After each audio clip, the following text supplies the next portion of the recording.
Hay días que se borran con el tiempo, y hay noches que se quedan grabadas en la piel. Esa fue una de ellas. Todo comenzó con una cena familiar, un sábado cualquiera. La mesa estaba llena de comida, risas y ese murmullo cálido que solo se siente cuando parece que todo está bien. Mi hijo jugaba en el salón, mi madre servía vino, y mi hermana sonreía. Nadie imaginaba lo que estaba a punto de pasar. Fue justo cuando el ambiente estaba más tranquilo que ella habló. Se levantó despacio, con una copa aún en la mano. Tenía la mirada fija en mí, y algo en su expresión me puso nerviosa. Luego, sin titubear, soltó las palabras que me congelaron el alma. Ella no debería tener a su hijo. No está bien. Lo pone en peligro. El silencio cayó como una losa. Pude escuchar hasta el tic-tac del reloj del comedor. Todos dejaron de comer. Mi madre soltó los cubiertos. Mi padre se giró hacia mí, con el ceño fruncido. Yo solo pude repetir un «¿qué dices?», que sonó más débil de lo que quería. Pero mi hermana no se detuvo. Empezó a hablar, a inventar, a torcer momentos, a usar mis errores cotidianos, un descuido, una tarde en que llegué tarde al pediatra, una rabieta del niño, como si fueran pruebas de algo terrible. Hablaba con una seguridad escalofriante, como si de verdad creyera lo que decía. No puede con él. No lo cuida bien. Está deprimida, y eso es peligroso para el niño. Sentí como se me desmoronaba el suelo bajo los pies. Mi madre lloraba, mi padre me pedía calma, y yo solo pensaba en cómo había llegado a esto. ¿Qué había hecho para merecer esa traición? Intenté hablar, pero las palabras no salían. Todo lo que podía hacer era negar, con la garganta cerrada y las manos temblando. Ella seguía, cada vez más convincente, repitiendo que lo hacía por el bien del niño. Y lo peor fue que algunos la escuchaban como si tuviera razón. Mi hijo entró en el comedor, sin entender nada. Me miró con esos ojos grandes que solo buscan seguridad, y yo no supe qué decirle. Aquella cena terminó con gritos, lágrimas y una sensación de vergüenza que me quemaba por dentro. Esa misma noche, mientras intentaba dormir con el corazón en la garganta, sonó el teléfono. Era una trabajadora social. Habían recibido una denuncia. Me dijeron que se debía evaluar la situación del menor, que necesitarían hablar conmigo y con mi hijo, y que, hasta nuevo aviso, la custodia quedaba en revisión. No entendía cómo algo así podía pasar. Una mentira, dicha en voz alta, se había convertido en un proceso oficial. En un documento. En una amenaza real. Apagué el teléfono y me quedé mirando a mi hijo dormir. Le acaricié el pelo y prometí en silencio que no permitiría que nadie lo separara de mí. Ni siquiera mi propia hermana. Esa fue la noche en que lo perdí todo, la confianza, la calma y la fe en la familia. Pero también fue la noche en que nació algo nuevo dentro de mí, la fuerza para luchar. Porque cuando una madre es injustamente acusada, ya no tiene miedo. Solo tiene una misión: proteger a su hijo, cueste lo que cueste. Los días siguientes se sintieron como vivir dentro de una pesadilla que no terminaba nunca. Cada llamada, cada mensaje, cada golpe en la puerta me recordaba que mi vida ya no me pertenecía. Ahora todo giraba en torno a demostrar algo que jamás debí probar, que era una buena madre. La mañana del lunes llegó la primera visita. 2 mujeres con carpetas y sonrisas medidas. Esas sonrisas que intentan parecer amables pero que huelen a juicio. Se presentaron como trabajadoras sociales, y lo primero que hicieron fue mirar a mi hijo. No a mí, a él. Lo observaron como si buscaran signos invisibles, marcas que no existían. Solo queremos asegurarnos de que todo esté bien, dijo una de ellas mientras anotaba algo sin siquiera mirarme. Asentí, aunque por dentro me hervía la sangre. Todo estaba bien, hasta que mi hermana decidió destruirlo. Me hicieron preguntas sobre rutinas, comidas, horarios, emociones. ¿A qué hora se levanta? ¿Cuántas horas duerme? ¿Tiene contacto con otros niños? ¿Alguna vez ha notado comportamientos extraños en él? Cada pregunta sonaba como una trampa. Cualquier palabra mal dicha podía convertirse en una sospecha. Mientras hablaban, yo solo pensaba en cómo había llegado a ese punto. Mi hermana, la misma que me llamaba para pedirme consejos, para llorar porque no podía tener hijos, ahora me había convertido en su enemiga. Me había arrebatado la paz y, peor aún, había sembrado dudas en todos. Esa semana fue un desfile de inspecciones. Una psicóloga del juzgado, una enfermera del centro de salud, hasta una visita sorpresa de los servicios sociales mientras mi hijo jugaba en pijama. Sentí que ya no tenía derecho a respirar sin justificarlo. Intentaba mantener la calma frente a él, sonreírle, hacer que todo pareciera normal. Pero cuando se dormía, me rompía. Lloraba en silencio, con miedo de que alguien escuchara y pensara que esa era otra señal de inestabilidad emocional. Mi madre me llamó varias veces. No sabía qué creer. Quería apoyarme, pero también temía por mi hijo. Cariño, tu hermana dice que solo quiere ayudar, me dijo una noche. Casi grité. ¿Ayudar? ¿A quién? Esa palabra me quedó resonando mientras preparaba la carpeta que los abogados me habían pedido. Certificados médicos, boletines del colegio, informes de vacunas, fotos familiares. Tenía que demostrar mi amor con papeles. Mi maternidad convertida en expediente. Los días se hicieron largos y silenciosos. Mi hijo notaba el cambio. Me preguntaba por qué ya no lo dejaban dormir en casa de su abuela, por qué esas señoras venían tanto, por qué lloraba cuando creía que no me veía. Le respondía que todo estaría bien. Que mamá solo tenía que arreglar unas cosas. Pero en el fondo sabía que estaba luchando contra algo mucho más grande que una mentira.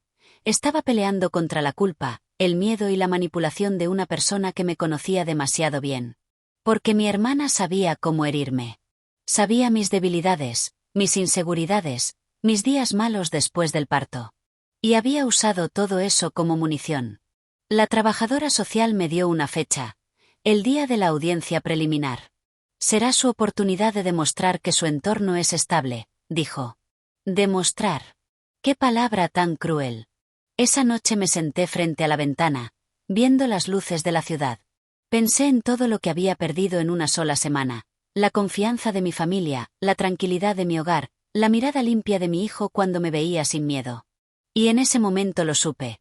Si quería recuperarlo todo, tendría que ser más fuerte de lo que jamás había sido. Porque cuando el sistema duda de ti, no basta con tener razón. Hay que demostrarla. Y yo iba a hacerlo. Aunque me costara el alma. No hay sonido más frío que el de un sobreoficial cayendo sobre la mesa. Ese plof seco, acompañado de mi nombre en letras negras, me hizo temblar. Sabía que no era una carta cualquiera. Era una citación. Dentro, unas pocas líneas bastaron para destruir lo poco que me quedaba de calma. Medida provisional. Se determina la estancia temporal del menor en domicilio alternativo, bajo supervisión. No entendí las palabras al principio. Las leí 3 veces. Estancia temporal, domicilio alternativo. Quise convencerme de que no era lo que parecía, pero lo era. Querían quitarme a mi hijo. Llamé al número que aparecía en el documento, la voz al otro lado sonaba distante, burocrática, sin emoción. No se preocupe, señora, es solo un procedimiento estándar mientras se revisa el caso. Solo un procedimiento. Como si se tratara de una caja movida de un lugar a otro, no de un niño separado de su madre. Esa semana fue un laberinto de citas, entrevistas, informes y funcionarios que hablaban de mi vida como si fuera un expediente más. Me preguntaban sobre mi estado mental, sobre mis rutinas, sobre mis relaciones familiares. Y cada respuesta que daba parecía hundirme más. Nadie me miraba a los ojos. Solo anotaban, sellaban, firmaban. Cuando llegó el día de la evaluación final, sentí que entraba en un tribunal sin juez visible. Había una trabajadora social, un psicólogo infantil, y una mujer que no se presentó, pero que todos trataban con respeto. Ellos ya tenían su decisión antes de que yo dijera una palabra. La leyeron como si recitaran una receta. Se determina el traslado temporal del menor al domicilio de la abuela materna, en tanto se esclarezcan los hechos denunciados. Mi hermana estaba allí. No dijo nada, pero su expresión lo decía todo. Satisfacción contenida, esa sonrisa mínima que solo los hipócritas saben esconder. Yo sentí que me arrancaban el corazón con guantes blancos. Intenté protestar, pedí explicaciones, supliqué. El psicólogo me pidió calma. Todo esto es temporal, por el bienestar del menor, dijo con tono profesional, sin una pizca de empatía. Temporal. La palabra más cruel del mundo cuando te arrebatan lo que más amas. Salí del edificio con los ojos secos. Ni siquiera podía llorar. Mi hijo me esperaba en la entrada, con su pequeña mochila azul. No entendía nada. Me preguntó si íbamos al parque, y no supe qué decirle. Tuve que entregarlo frente a todos, bajo la mirada de mi hermana y mi madre. Le di un beso en la frente, fingí una sonrisa, y le prometí que pronto volveríamos a casa. No sabía si era verdad. Solo sabía que tenía que creerlo. Esa noche, la casa estaba tan vacía que cada eco dolía. Los juguetes seguían en su sitio, el vaso con dibujos aún en la mesa, su pijama doblado sobre la cama. Todo igual, menos él. Intenté dormir, pero la mente no me dejaba. Pensaba en cómo una denuncia sin pruebas había bastado para que el sistema actuara. En cómo las palabras de mi hermana, dichas con tono dulce y fingida preocupación, habían tenido más peso que mis años de sacrificio. Me sentí invisible, impotente, y profundamente traicionada. Los días siguientes fueron una sucesión de trámites absurdos. Certificados, citas con abogados, entrevistas, llamadas que nadie contestaba. Todo era lento. Todo era impersonal. Todo parecía diseñado para desgastarme hasta que me rindiera. Pero no lo haría. Porque mientras las instituciones veían un expediente, yo veía la vida de mi hijo. Y si tenía que enfrentarme a cada oficina, cada despacho y cada mentira, lo haría. Porque ya no era una madre confundida. Era una madre herida. Y las madres heridas no se rinden, pelean hasta recuperar lo que les pertenece. Nunca pensé que el silencio doliera más que las palabras. Después de que se llevaron a mi hijo, lo que más me hirió no fue la mentira, sino la forma en que los demás empezaron a mirarme. Primero fueron los mensajes con tono cuidadoso. ¿Cómo estás? Sabes que tu hermana solo quiere ayudarte, ¿verdad? Tal vez deberías aceptar apoyo psicológico, para demostrar que estás bien. No lo decían con maldad, o al menos eso querían hacerme creer. Pero cada palabra era un recordatorio de que ya no me veían como una madre injustamente acusada, sino como alguien que podría ser culpable. La duda se había instalado en todos, como una sombra invisible. Mi madre empezó a hablarme con una ternura que no pedí. Me ofrecía quedarse conmigo, me preparaba comida, me decía que todo se arreglaría si cooperaba. Pero cada vez que la escuchaba repetir las palabras de mi hermana, sentía que se me desgarraba algo por dentro. Tu hermana solo quiere lo mejor para el niño, me dijo una tarde, mientras me dejaba un plato de sopa sobre la mesa. No, mamá. Quiere lo mejor para ella, respondí, con la voz temblando. Ella bajó la mirada. No discutió. Ese silencio fue mi confirmación. Mis amigas, algunas desaparecieron. Otras seguían ahí, pero con esa distancia incómoda, como si hablar conmigo pudiera traerles problemas. Una de ellas incluso me escribió. Entiendo que estés dolida, pero si los servicios sociales han actuado, por algo será. No contesté. ¿Cómo se responde a eso sin romperse? A veces salía a la calle solo para no sentirme prisionera de mis pensamientos. Pero cada paso era una tortura. Las miradas, los susurros, la gente que antes me saludaba y ahora bajaba la cabeza. Era como si mi nombre se hubiera convertido en una advertencia. Mi hermana, en cambio, se mostraba radiante. Publicaba fotos con mi hijo en redes, sonriendo, escribiendo frases como nada más importante que proteger a los que amamos. Cada publicación era un golpe al pecho. Ella se presentaba como una heroína, y yo, como la villana que necesitaba ayuda. Recuerdo una tarde en que me llamó. Su voz sonaba dulce, casi maternal, pero sabía que era veneno disfrazado de miel. Te veo mejor, me dijo. Tal vez esto fue necesario para que te estabilizaras. ¿Estabilizarme? Pregunté, con un nudo en la garganta. Sí, cariño. A veces una madre necesita ayuda, y aunque no lo entiendas ahora, un día me lo vas a agradecer. Colgué antes de decir algo de lo que me arrepintiera. Me temblaban las manos. No sabía si llorar o gritar. ¿Cómo puede alguien destruirte y al mismo tiempo creer que te está salvando? Esa noche, mientras miraba las fotos de mi hijo en el móvil, comprendí algo que me heló el alma. Mi hermana no solo quería quedarse con él, quería borrarme de su vida. Convertirme en un fantasma. Y lo estaba logrando. Las instituciones me trataban como sospechosa. Mi familia me trataba como frágil. Mis amigos me trataban como incómoda. Era una soledad completa, perfecta, diseñada para quebrarme. Pero no lo haría. Cada lágrima que caía me recordaba por qué debía seguir en pie. Porque aunque todos creyeran que mi hermana era la buena y yo la inestable, había algo que ella jamás podría quitarme, la verdad. Y algún día, esa verdad saldría a la luz. Y cuando lo hiciera, todos los que hoy me miraban con lástima, tendrían que bajar la mirada por vergüenza. No hay silencio más cruel que el de una casa vacía. Las paredes que antes guardaban la risa de mi hijo se convirtieron en testigos mudos de mi desesperación. Dormía poco, comía menos.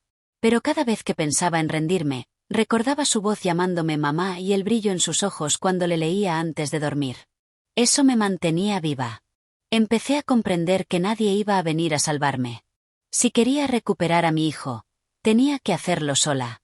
Así que una mañana, con los ojos hinchados y la determinación hecha piedra, abrí una libreta nueva y escribí en la primera página: pruebas. A partir de ese momento, mi vida se convirtió en una investigación. Guardé mensajes, conversaciones, correos, cualquier cosa que pudiera demostrar que lo que mi hermana decía era mentira. Fui al colegio, hablé con los profesores. Ellos me conocían, sabían cómo era mi hijo, cómo me implicaba. Uno de ellos, un hombre mayor con voz cansada, me miró con empatía. Yo no sé qué está pasando, me dijo, pero su hijo la adora. Se nota. Aquí nunca hemos visto señales de nada extraño. Si necesita una declaración, cuente conmigo. Salí del colegio llorando, pero por primera vez, eran lágrimas de alivio. No todos creían las mentiras. Había gente que había visto la verdad con sus propios ojos. También hablé con su pediatra, una mujer joven que llevaba atendiendo a mi hijo desde que nació. Le conté la situación y, sin dudar, buscó en el ordenador su historial médico. No hay nada que indique negligencia ni riesgo, dijo con firmeza. Si lo necesita, puedo redactar un informe. Cada papel, cada palabra a mi favor, era un pequeño ladrillo reconstruyendo mi vida. Pero el proceso era lento, agotador, y cada cita o documento costaba dinero.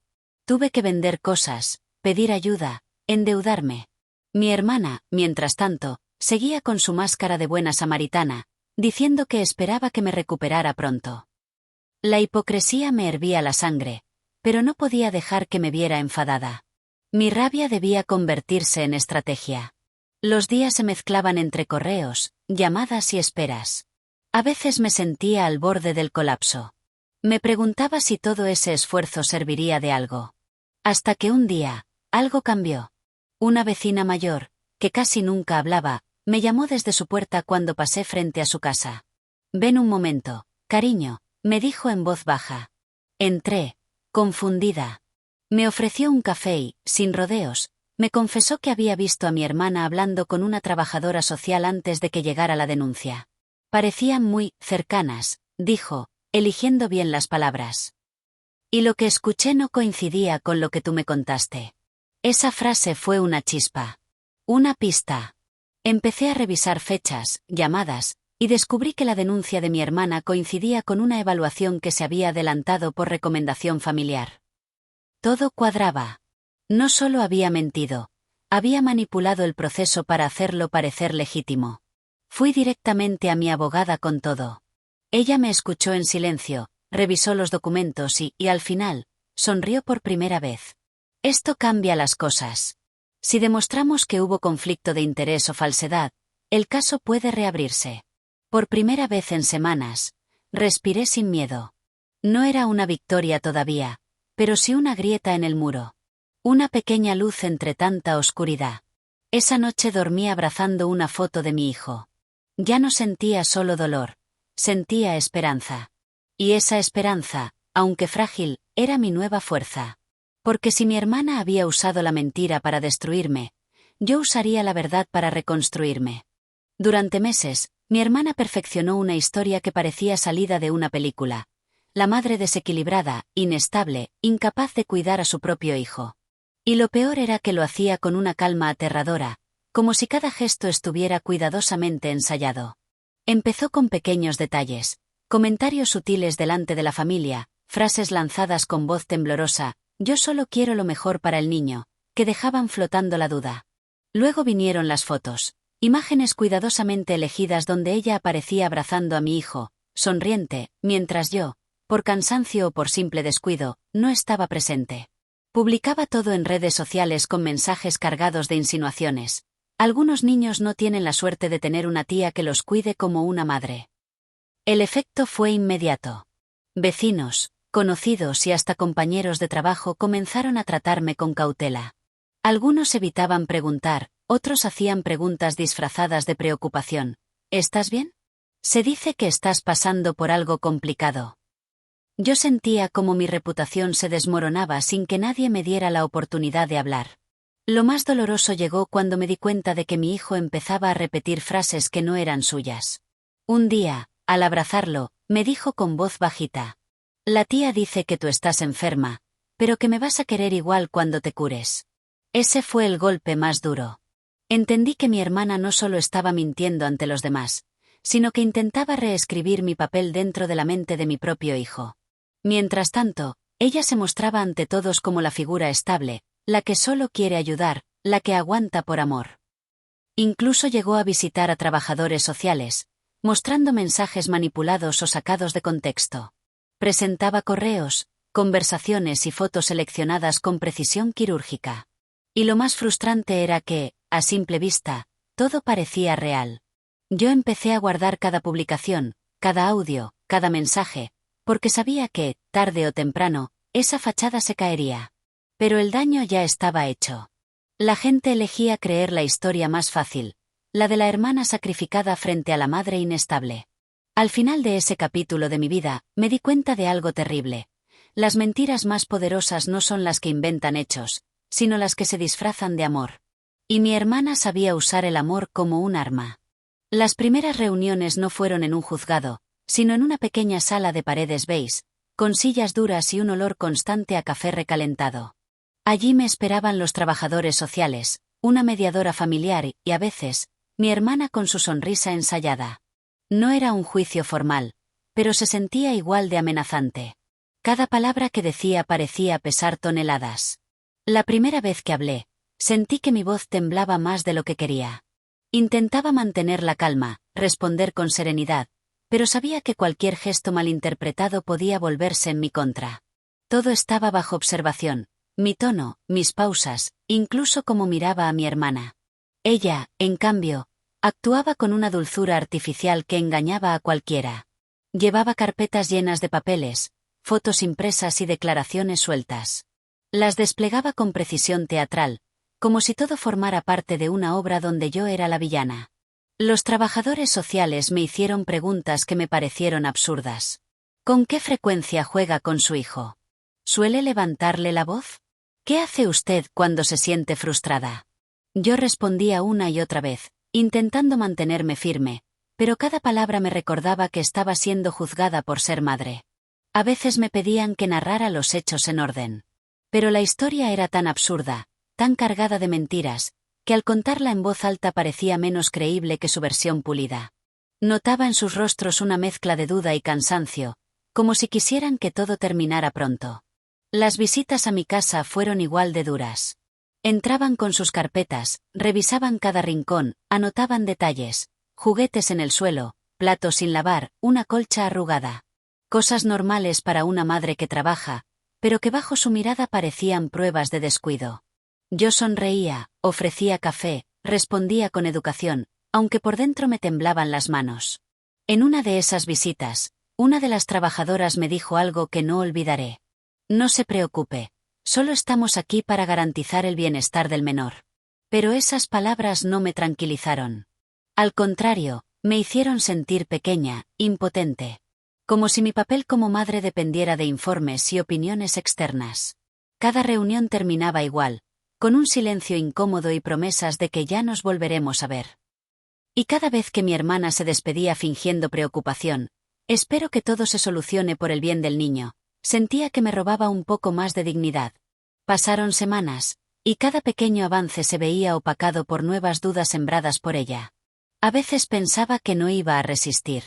No solo estaba peleando por la custodia de mi hijo, sino por mi reputación, por mi identidad, por la verdad misma. Y en medio de todo eso, me di cuenta de algo importante. Esta batalla no se libraría solo en documentos o audiencias. Era una guerra moral y emocional. Una que me obligaría a reconstruirme desde dentro para no romperme del todo. La verdad no siempre aparece de golpe. A veces se deja ver en pequeños detalles, en grietas que se abren sin querer. Así empezó todo, con una duda mínima, casi invisible, que poco a poco se convirtió en la cuerda que empezó a desatar el nudo de mentiras de mi hermana. Una tarde, mientras revisaba mis mensajes antiguos, buscando cualquier cosa que pudiera servir de prueba, noté algo extraño. En una conversación que ella había presentado como prueba ante los trabajadores sociales, faltaban líneas. Mensajes enteros que yo recordaba haber escrito no estaban. Los había recortado. Solo había dejado mis palabras más frías, más cortas, fuera de contexto. Como si yo fuera una persona indiferente, incapaz de cuidar o de amar. Sentí un escalofrío. Fue la primera vez que vi con claridad que no solo estaba mintiendo, estaba construyendo una historia. Empecé a revisar todo con otros ojos. Fotos, correos, grabaciones.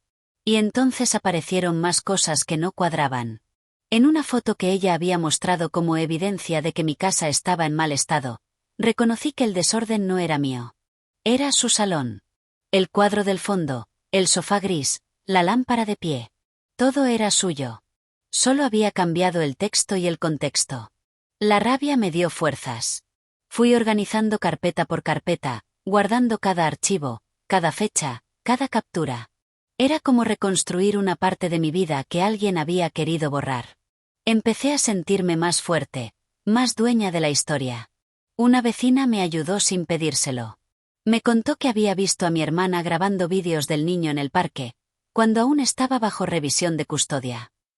Decía frases ensayadas, buscaba ángulos donde pareciera que el niño no quería venir conmigo. Montajes emocionales, escenas falsas. Todo eso formaba parte de su estrategia. Crear una imagen pública donde yo fuera el problema. También hablé con el pediatra. Revisó sus registros y me entregó informes claros. Mi hijo siempre había estado bien cuidado. No había señales de abandono ni de maltrato. Eso era una verdad escrita, con sello y firma. Cada nueva prueba era un hilo que tiraba de la red de mentira. Y cuanto más tiraba, más se desmoronaba. Pero también sabía que, aunque yo empezara a ver la verdad, el sistema no se mueve con rapidez. Todo era lento, burocrático, lleno de formularios y esperas. Por las noches, me sentaba frente al ordenador, agotada, pero decidida. Había dejado de llorar. Ahora solo trabajaba. Clasificaba documentos, ordenaba grabaciones, escribía fechas. Si querían pruebas, las tendrían. Si querían verdad, la verían. Pero en el fondo, el miedo seguía ahí. Porque aunque las mentiras se estuvieran cayendo, mi hijo seguía lejos de mí. Y cada día que pasaba sin poder abrazarlo era un recordatorio cruel de que la justicia no siempre llega tan rápido como el dolor. Aún así, había algo distinto en mí. Ya no era la madre rota que se defendía entre lágrimas. Era una mujer que había visto cómo le arrancaban todo y estaba empezando a recuperarlo, pedazo a pedazo. Y aunque la batalla aún no había terminado, esa noche, por primera vez en mucho tiempo, pude dormir con la sensación de que la verdad empezaba a respirar. Sabía que gritar no me serviría de nada. Que llorar frente a cualquiera solo reforzaría la narrativa que mi hermana había construido. Entonces entendí algo fundamental: la guerra no se ganaba con rabia ni con desesperación, sino con estrategia. Empecé a planear cada movimiento con precisión quirúrgica. Contraté abogados especializados en custodia infantil, mujeres y hombres que habían visto casos como el mío cientos de veces y que entendían que la verdad, aunque clara, necesitaba pruebas y procedimientos legales para abrirse paso. No había lugar para la improvisación. Cada correo, cada reunión, cada documento debía estar calculado. Paralelamente, recurrí a psicólogos y terapeutas infantiles que habían tratado a mi hijo. Ellos no solo confirmaron que estaba en un entorno seguro y amoroso, sino que además ofrecieron testimonios de su estabilidad emocional y afectiva conmigo. Cada análisis era un escudo, cada evaluación, una espada silenciosa contra la mentira de mi hermana. Pero la batalla no era solo legal, era también social. Cada comentario, cada gesto en público podía ser usado en mi contra. Así que aprendí a controlar hasta la más mínima expresión. Sonreía en reuniones familiares, asentía ante preguntas incómodas, fingía calma ante miradas inquisitivas. Parecía dócil, confiada, quizás incluso débil. Pero en mi interior, cada sonrisa era calculada, cada asentimiento, parte de un plan mayor. Además, fui creando una red de aliados discretos. Vecinos que habían visto cómo cuidaba a mi hijo, maestros que podían dar fe de su bienestar y de mi dedicación, médicos que registraban cada visita y cada chequeo. Cada uno de ellos estaba dispuesto a declarar, a testificar, a darme un respaldo sólido cuando llegara el momento. Mientras tanto, mi hermana seguía con su estrategia de manipulación.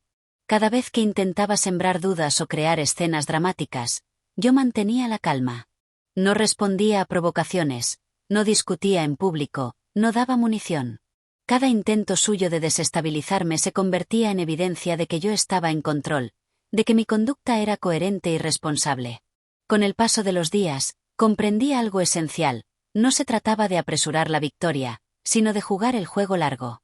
Cada acción, cada silencio, cada documento que conseguía era un paso más hacia recuperar lo que era mío por derecho, mi hijo y la certeza de que nadie podría separarnos con mentiras. A veces, sentada frente a los papeles y a las pruebas, me sentía agotada, pero también poderosa. Tenía un plan. Tenía aliados. Tenía la verdad de mi lado. Y aunque la batalla aún estaba lejos de terminar, sabía que cada movimiento silencioso me acercaba más a la justicia y al abrazo que tanto necesitábamos mi hijo y yo. Era un día que parecía ordinario, la fiesta de cumpleaños de un amigo de mi hijo, un evento donde los niños corrían, reían y los padres se saludaban. Pero yo sabía que mi hermana planeaba convertirlo en un escenario más para sus mentiras. Lo sentí en el aire, en la manera en que me miraba, en las sonrisas forzadas que dirigía a los demás mientras susurraba palabras calculadas para sembrar dudas. Llegué al lugar con calma, aunque por dentro mi corazón latía como un tambor. Cada gesto, cada palabra, estaba planeada con anticipación. No podía permitir que ella manipulase la percepción de los demás, ni que manchara la imagen que había construido durante semanas con pruebas, documentos y testimonios de quienes conocían la verdad. La fiesta empezó como cualquier otra. Los niños jugaban, mi hijo sonreía y me buscaba con la mirada, feliz y confiado. Y entonces, mi hermana comenzó su juego: comentarios sutiles, insinuaciones a los amigos y familiares presentes, murmullos sobre mi supuesta incapacidad como madre, intentando que todos dudaran de mí mientras yo sonreía y seguía interactuando con normalidad. Fue entonces cuando llegó el momento crucial. Mientras ella lanzaba otra de sus acusaciones disfrazadas de preocupación, saqué de mi bolso un sobre discreto. Contenía una serie de mensajes, grabaciones y documentos que probaban claramente que sus afirmaciones eran falsas. Los extraje con cuidado y los mostré ante el público, que había comenzado a notar la tensión entre nosotras. El murmullo creció. Los padres presentes, que habían escuchado parcialmente las insinuaciones de mi hermana, ahora veían evidencias irrefutables de la verdad. Cada mensaje mostraba manipulación, cada documento confirmaba mi dedicación y cuidado hacia mi hijo, cada prueba desmontaba pieza por pieza la narrativa que ella había construido con tanto esfuerzo. Mi hermana palideció. Sus intentos de mantener la compostura se resquebrajaron al ver cómo su mundo de mentiras empezaba a derrumbarse frente a todos. Los murmullos se transformaron en susurros de incredulidad y en miradas de apoyo hacia mí. Mi corazón latía con fuerza, pero no era miedo. Era la adrenalina de ver que la verdad finalmente ganaba terreno. Y entonces, ocurrió algo que no esperaba. Mi entorno reaccionó. Amigos, familiares y conocidos comenzaron a cuestionar las palabras de mi hermana, a pedir explicaciones y a manifestar su sorpresa ante la evidencia. Algunos se acercaron a mí, ofreciéndome apoyo y palabras de aliento, mientras otros confrontaban directamente a mi hermana, exigiendo claridad. Mi hijo, ajeno a la tensión adulta, seguía sonriendo y corriendo alrededor, pero sentí que algo en él también cambiaba. Había percibido mi calma y mi seguridad, y aunque no entendía todo, sabía que yo estaba protegiéndolo. Al final de la tarde, la balanza empezó a inclinarse. Mi hermana, frustrada y humillada, no podía seguir sosteniendo sus mentiras en público. Cada intento de réplica era menos convincente. Cada comentario de apoyo hacia mí la dejaba más aislada. Ese día comprendí algo esencial: la preparación, la paciencia y la verdad eran más poderosas que cualquier intento de manipulación. No era un final completo, la batalla legal aún continuaba, pero había logrado algo crucial: demostrar frente a todos que la mentira tiene patas cortas, y que yo estaba dispuesta a luchar con todas mis fuerzas por mi hijo. El día que esperaba con tanto miedo y esperanza finalmente llegó. El tribunal estaba silencioso. Cada paso resonaba en el pasillo mientras me dirigía a la sala de audiencias. Mis manos temblaban ligeramente, pero mi mirada estaba fija. Iba a enfrentar la verdad y la justicia, sin importar cuánto quisiera mi hermana manipular la situación. Al entrar, sentí la tensión en el aire. Mi hermana estaba allí, con esa sonrisa forzada que tanto me irritaba, intentando parecer confiada. Pero esta vez, algo había cambiado. Yo ya no era la misma que aquella noche en que comenzó todo. Cada prueba, cada testigo, cada detalle cuidadosamente recopilado estaba listo para hablar por mí. El juicio comenzó. Los abogados expusieron los hechos, uno por uno, desmontando la red de mentiras que mi hermana había tejido.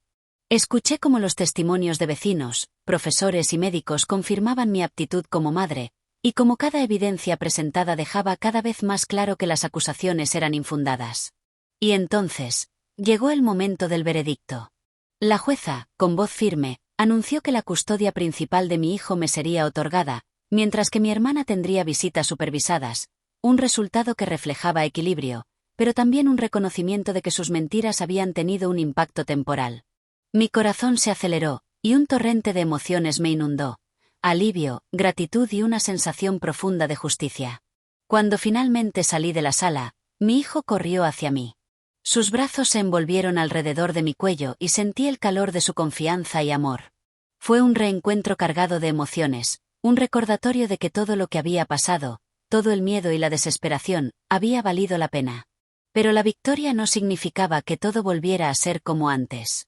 La relación con mi hermana estaba rota de manera irremediable. Cada mentira, cada intento de manipulación, había dejado cicatrices profundas.